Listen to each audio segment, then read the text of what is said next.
Assalamualaikum warahmatullahi wabarakatuh. Perkenalkan, nama saya Laila Zulfa Latifunisa. Saya akan menjelaskan mengenai konsep dasar dari rencana pelaksanaan pembelajaran. Rencana pelaksanaan pembelajaran adalah suatu gambaran pembelajaran yang dimana bertujuan untuk mencapai kompetensi dasar yang telah ditetapkan, yang dikembangkan dari silabus. Nah, dalam Permendikbud nomor 65 tahun 2013 tentang standar proses pendidikan dasar dan menengah, dijelaskan bahwa rencana pelaksanaan pembelajaran atau RPP adalah rencana aktivitas pembelajaran secara face to face untuk satu kali pertemuan ataupun lebih yang memusatkan kegiatan pembelajaran pada peserta didik untuk memenuhi atau mencapai kompetensi dasar. Jadi dapat dikatakan bahwa RPP adalah bentuk perencanaan pembelajaran dalam waktu singkat untuk mengetahui langkah atau tindakan apa yang akan dilakukan selama pembelajaran. Jadi RPP ini perlu dikembangkan oleh seorang guru.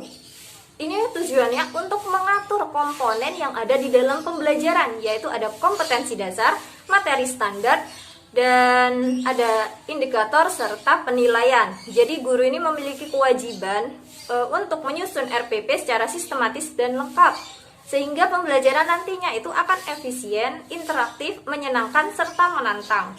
Cukup sekian yang bisa saya sampaikan. Wassalamualaikum warahmatullahi wabarakatuh. Assalamualaikum warahmatullahi wabarakatuh.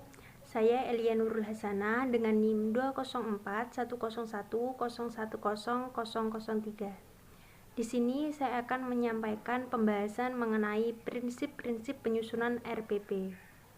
Jadi, dalam menyusun RPP ada beberapa prinsip yang harus diperhatikan.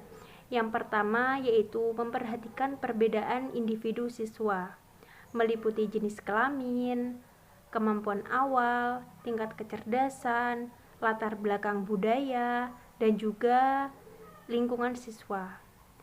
Dan yang kedua yaitu mendorong partisipasi aktif siswa. Jadi dalam proses pembelajaran itu berpusat kepada siswa untuk mendorong motivasi, minat, kreativitas, dan semangat belajar. Dan yang ketiga yaitu mengembangkan budaya membaca dan juga menulis. Proses pembelajaran itu berpusat pada siswa untuk mendorong motivasi, minat, kreativitas, dan semangat belajar siswa. Dan yang keempat yaitu memberikan umpan balik dan tindak lanjut RPP mencakup perancangan program untuk umpan balik positif, penguatan, pengayaan, dan juga remedi. Dan yang kelima yaitu keterkaitan dan keterpaduan RPP, disusun dengan mengkaji relevansi dan keterpaduan kriteria kompetensi inti, materi pembelajaran, dan juga kegiatan pembelajaran. Dan yang terakhir yaitu menerapkan teknologi informasi dan komunikasi. Jadi RPP itu dibuat dengan mengkaji dan mempertimbangkan penerapan teknologi dan informasi secara sistematis dan juga efektif. Mungkin itu saja pembahasan dari saya. Kurang lebihnya mohon maaf. Terima kasih. Wassalamualaikum warahmatullahi wabarakatuh. Assalamualaikum warahmatullahi wabarakatuh. Di sini saya Muhammad Nalis Masyudi, NIM 202101010004. Di sini saya akan menjelaskan tentang komponen-komponen RPP. Untuk yang pertama yaitu identitas sekolah. Komponen yang kedua yaitu identitas mata pelajaran atau tema atau subtema. Untuk komponen yang selanjutnya kelas atau semester. Komponen yang selanjutnya yaitu materi pokok. Komponen yang selanjutnya alokasi waktu.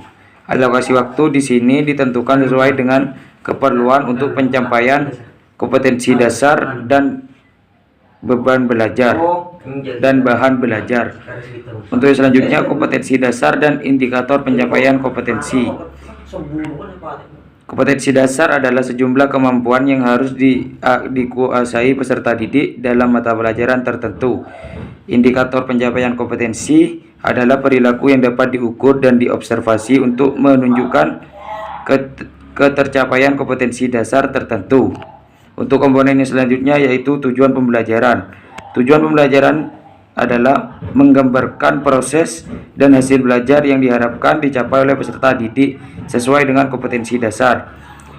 Untuk komponen yang selanjutnya metode pembelajaran. Komponen yang selanjutnya media pembelajaran. Dan yang selanjutnya sumber belajar. Dan untuk komponen yang selanjutnya langkah-langkah pembelajaran, dan untuk komponen yang terakhir yaitu penilaian hasil pembelajaran. Mungkin hanya ini dari saya, kurang lebihnya mohon maaf. Assalamualaikum warahmatullahi wabarakatuh. Saya Salsabila Anggia Putri dengan NIM 202101010114. Di sini saya akan menjelaskan tentang langkah-langkah pembuatan RPP. Langkah yang kelima yaitu menentukan metode atau pendekatan pembelajaran berdasarkan karakteristik metode tersebut. Dalam hal ini dicantumkan metode dan pembelajaran yang diintegrasikan dalam satu kegiatan pembelajaran peserta didik. Metode yang dapat digunakan yaitu ada observasi, diskusi, dan ceramah. Langkah yang keenam yaitu menentukan sumber belajar yang mengacu pada perumusan yang dicantumkan dalam silabus yang dikembangkan. Cakupan sumber belajar tersebut bisa berupa lingkungan sekitar, narasumber, media, alat, dan bahan. Langkah yang ketujuh yaitu menentukan media pembelajaran yang akan digunakan pada saat pembelajaran di kelas. Dalam menentukan alat atau media pembelajaran serta sumber belajar, harus mempertimbangkan dan memperhatikan kesesuaian indikator, karakteristik materi, tersedianya fasilitas serta sarana yang dibutuhkan. Langkah yang terakhir yaitu menentukan penilaian yang akan dijabarkan atas teknik penilaian, instrumen penilaian, dan instrumen yang digunakan. Demikian juga berlaku untuk jenis atau bentuk alat tes, baik itu berupa tes lisan, tulis, ataupun tindakan. Terima kasih. Wassalamualaikum warahmatullahi wabarakatuh. Warahmatullahi wabarakatuh. Saya Astri Aulia Humaida, NIM 20410100110. Saya akan menjelaskan tentang langkah-langkah dalam penyusunan RPP. Jadi langkah-langkah yang pertama adalah mengkaji silabus. Dalam kurikulum 2013, setiap materi pokok dalam silabus terdapat 4 kompetensi dasar yang sesuai dengan kompetensi inti. Di dalam silabus juga telah dirancang apa saja kegiatan peserta didik yang sesuai dengan standar proses. Kemudian langkah yang kedua adalah mengidentifikasi materi pembelajaran. Materi pembelajaran merupakan segenap pengetahuan yang harus dikuasai oleh peserta didik dalam mencapai kompetensi. Dalam materi pembelajaran ini ada beberapa klasifikasi materi, antara lain adalah fakta, sikap, konsep, prinsip, dan prosedur. Kemudian langkah yang ketiga adalah tujuan pembelajaran. Dalam tujuan ini, tujuan merupakan sesuatu yang harus dicapai oleh peserta didik. Nah, dalam tujuan ini membuat penjabaran yang lebih luas tentang kompetensi dasar dan indikator pencapaian kompetensi. Sedangkan format tujuan pembelajaran antara lain dalam tujuan pembelajaran memuat untuk siapa tujuan tersebut dirumuskan. Kemudian yang kedua memuat kemampuan dan sikap yang akan diamati.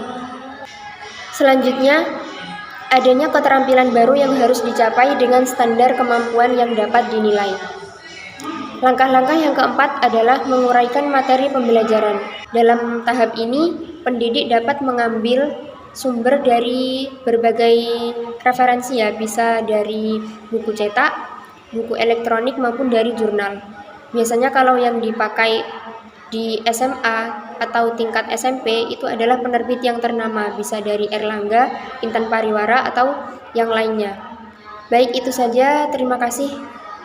Wassalamualaikum warahmatullahi wabarakatuh.